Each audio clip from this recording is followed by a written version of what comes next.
This is the southwest entrance to the library, located in the heart of the campus at the southwest corner of Riverside and McKinley Avenues.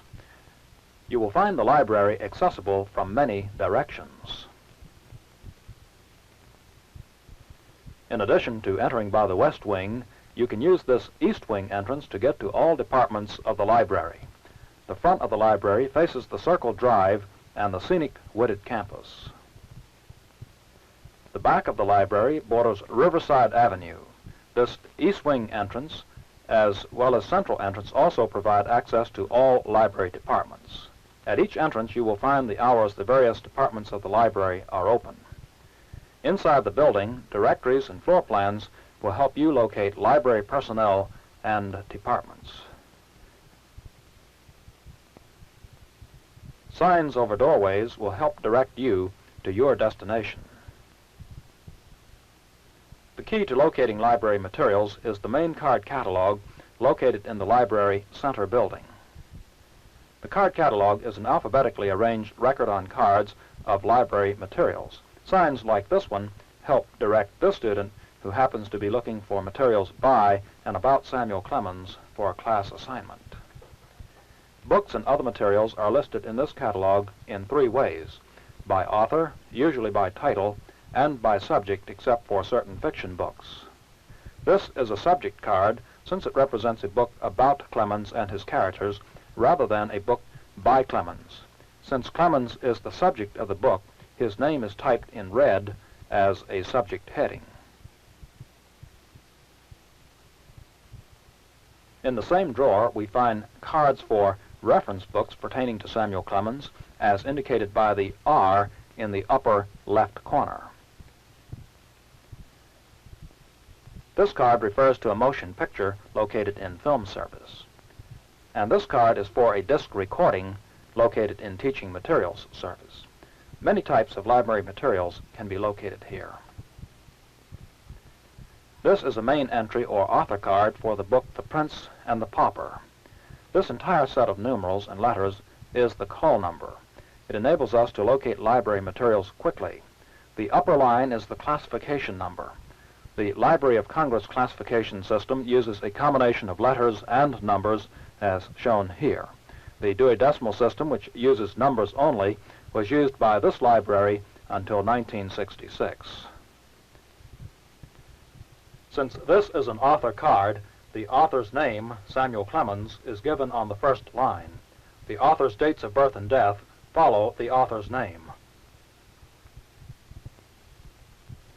This is the complete title of the book. The place of publication, New York, is given. The publisher of the book, Dodd and Mead, is located here. This is the copyright date, important when determining a book's recency. A physical description including number of pages, if the book is illustrated, and physical size is given. Content notes are sometimes given and are very helpful. If we know the title of the book but do not know the author's name, this card will be of no value to us since this is an author card. However, by looking in another drawer of the card catalog, we find a title card. The title card looks very much like the author card with one exception. In addition to all of the information found on the front of the author card, the title of the book appears at the top of the card.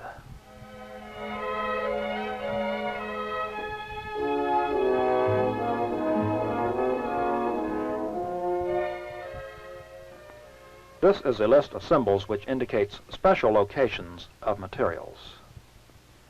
Most of the books are housed in the stack area across the corridor from the card catalog room. You may enter the stacks through the turnstile after showing your ID card.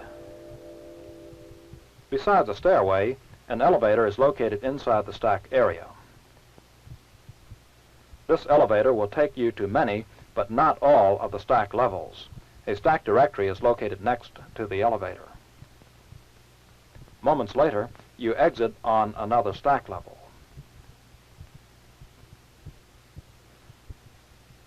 Books are arranged on shelves in the stacks by classification number. Since these books are occasionally shifted to accommodate new acquisitions, rangefinders are helpful in locating specific volumes.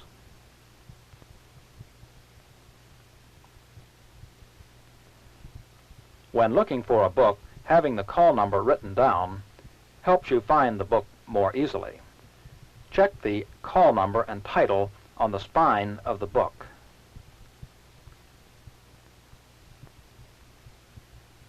It is also a good idea to open the book and look at the title page.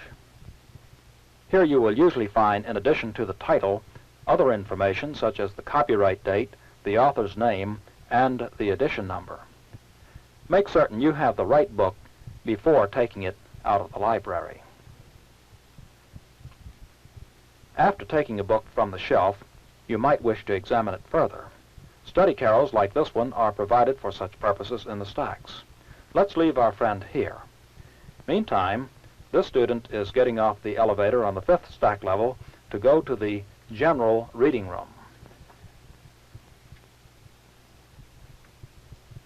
When most people enter this reading room, their eyes turn upward to behold the majestic beam structure overhead.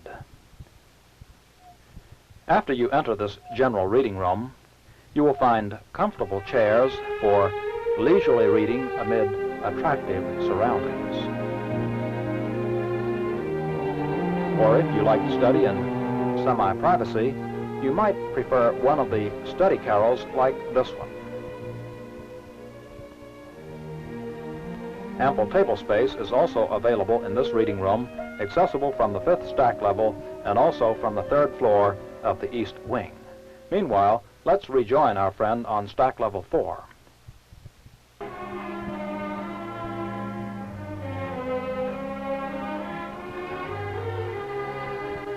Please pay heed to this sign if you decide not to check a book out of the library. Since this student has decided to take the book out of the library, he takes the elevator down to stack level 2, where the loan desk is located.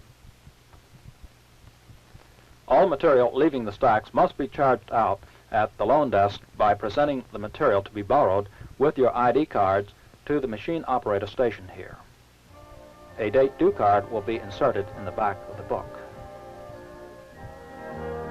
After a quick check at the exit turnstile, the book is yours for the period designated on the date due card. The reference room is located at the south end of the library center section. It's been said the wisest men have the best reference collections. And the same is true of women. Here you will find a carefully selected collection of general and special reference books. Most, like these encyclopedias, are kept on open shelves and are directly accessible to students. Ordinarily, these reference books are to be used only in the reference service room.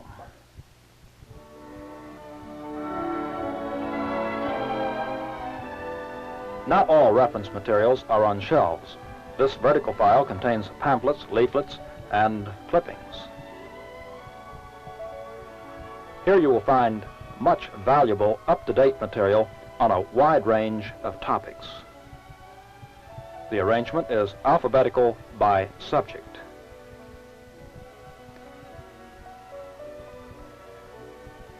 If you decide you would like to use material from the vertical file for a period of time, you may charge it out at the reference reserve desk. This young lady is exploring another valuable reference tool, the Book Review Digest. It has been published since 1905 and is considered to be the best single index of reviews of both works of fiction and nonfiction.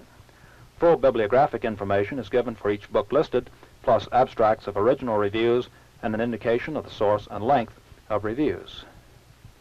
Accumulated subject and title indexes for each 5-year period are available.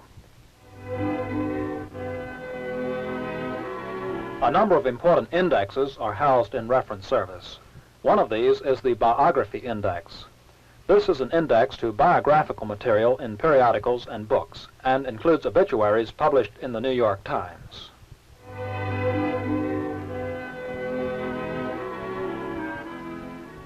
New reference books are always being added to the collection. Some are on display here. Some books not on the open shelves can be obtained for you at this reference reserve desk by the attendant on duty. Reference books, like this one, are put on reference reserve because many students, like this young lady, are required to use it to fulfill a class assignment. If you have any difficulty locating materials, inquire at the reference librarian's desk.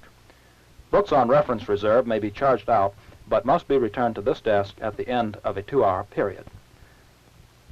Don't confuse the reference reserve room with the reserve book room. The reserve book room is on the ground floor of the east wing and contains books removed from the stacks. On the bulletin board across the corridor from the reserve book room, lists of books on reserve are posted for each class. These books have been removed from the stacks and placed here in the reserve book room because faculty members anticipate their students will use them extensively. Circulation must be limited so that you will have a chance to use them along with many other students. You should request reserve books by author and title at this reserve desk. Reserve books are charged out to you here for 2 hours during the day and may be renewed for an additional 2 hours if the book is not in immediate demand. It takes only a few moments for a book to be charged out to you. Study space is provided in the reserve book reading room for using books on reserve as well as other books. The reserve book reading room is open late at night as a study room. Books on reserve are circulated for overnight use. However, to ensure that everyone will have a chance to use these books, time limits must be strictly observed. Books taken out of the reserve book room may be dropped in this return book chute outside of the reserve book room. Located in this west wing are film service, periodical service, and the curriculum laboratory. Let's visit the periodical service located on the first floor of the west wing. After you enter periodical service, you will find many guides and indexes, such as the Education Index. By consulting these indexes, you can find the contents to many periodicals this library receives. An index that is frequently used is the Reader's Guide to Periodical Literature. This is an author and subject index to the contents of many general and popular magazines. Periodical indexes such as these are primarily subject indexes. The type of magazine covered by each of the special ones is usually indicated by the title. This Lindex, or visible index, is located near the index tables. It lists all periodicals in alphabetical order by title and shows the library's holdings, that is, volumes and dates of each one. Back issues of periodicals and bound volumes are in the periodical stacks. Consult this stack directory for the location of specific titles.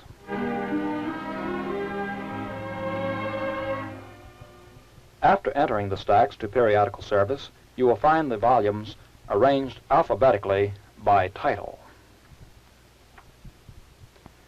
These boxes contain microfilm copies of selected newspapers, books, government documents, theses, and a few periodicals. The library also currently receives many newspapers which are available for your use in periodical service. Most current issues of periodicals are arranged alphabetically by title on open shelves except for heavily used ones kept at the periodical reserve desk. All students are expected to stop at the exit turnstile as they leave the periodical service. On the floor above periodical service in the west wing, the curriculum laboratory is located. This is a specialized reference library for students and faculty concerned with curriculum making and study. This young lady is a student teacher who is interested in finding current editions of textbooks and courses of study. Cards for these volumes are in the main card catalog, as well as in this card catalog in the curriculum laboratory. After checking in the card catalog and noting the call number of a book she wants, this student teacher goes to the open stacks where current editions of textbooks are shelved.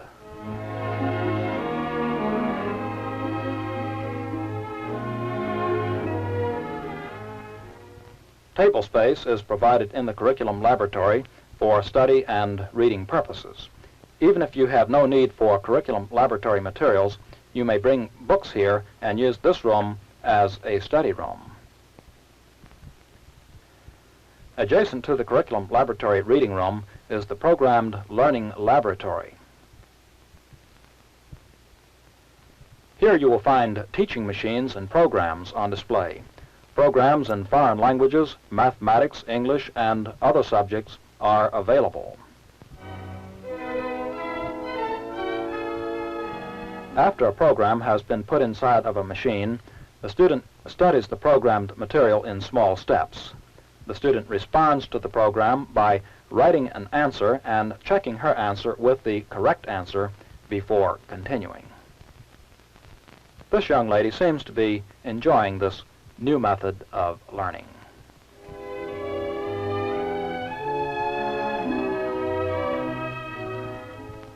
On the ground floor of the west wing of the library, you will find film service, which is accessible by the stairs in the south lobby. Catalog cards for all educational films are filed in the main library card catalog, as well as in this card catalog in film service. Since this student has been assigned by his professor to preview a film on Huckleberry Finn, he has come directly to this catalog, which contains cards for films only. After finding the specific film he wants to preview for his class assignment, the student goes to the booking counter where he arranges to see the film.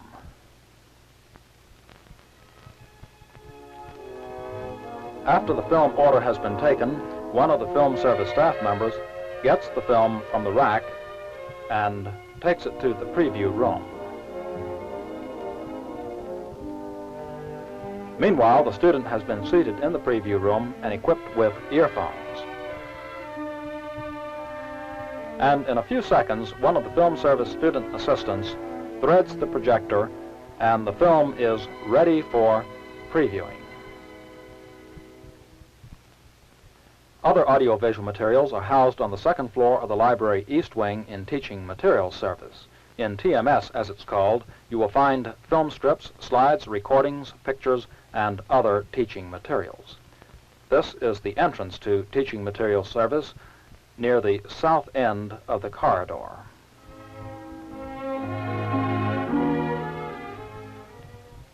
This young lady is also in the class studying Samuel Clemens. Catalog cards for teaching materials such as film strips, disc, and tape recordings are filed in this departmental catalog as well as in the main card catalog. Since this student is specifically interested in finding a disc recording of the famous sayings of Clemens or Mark Twain, she has come directly to this catalog in TMS. Using the card catalog properly made it easy to select this recording. In a listening and preview booth located nearby, the student is able to listen to the recording she has selected. 3 such booths are available for individual and small group use. This hand-painted display recalls to mind a scene from the Adventures of Huckleberry Finn. We catched fish and talked, and we took a swim now and then to keep off sleepiness. It was kind of solemn, drifting down the big, still river, looking up at the stars.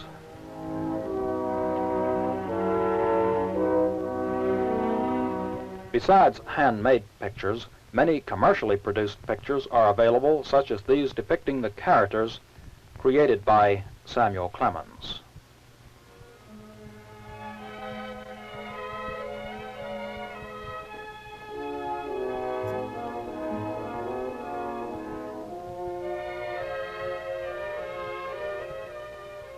If this handmade rooster could crow, he could alert you to many other kinds of teaching materials. Here is a display of film strips, puppets, and other materials that student teachers find valuable for stimulating and instructing youngsters in their classes.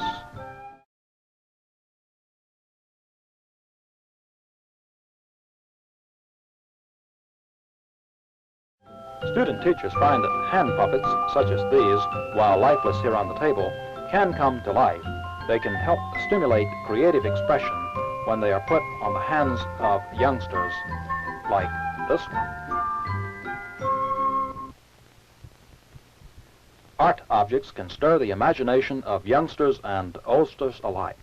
Our minds can be beckoned to faraway places and into the past by materials like these.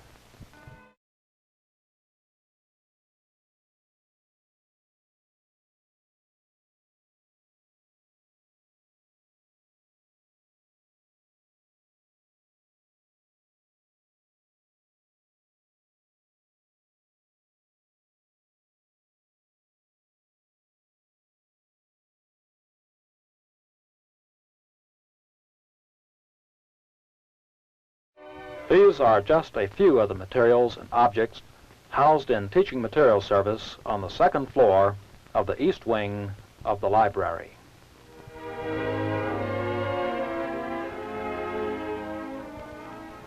This entrance to the east wing is open 24 hours a day for the return of books to the stacks. The book return chute is just a few feet inside the entrance. To help ensure that you will have a chance to take out frequently used library materials, fines are charged those who are late in returning materials. Inside the doors of this building, you will find not only books, but many types of materials, facilities, and services vital to the process of education. This is a good place to come to study, to think, and to broaden your interests.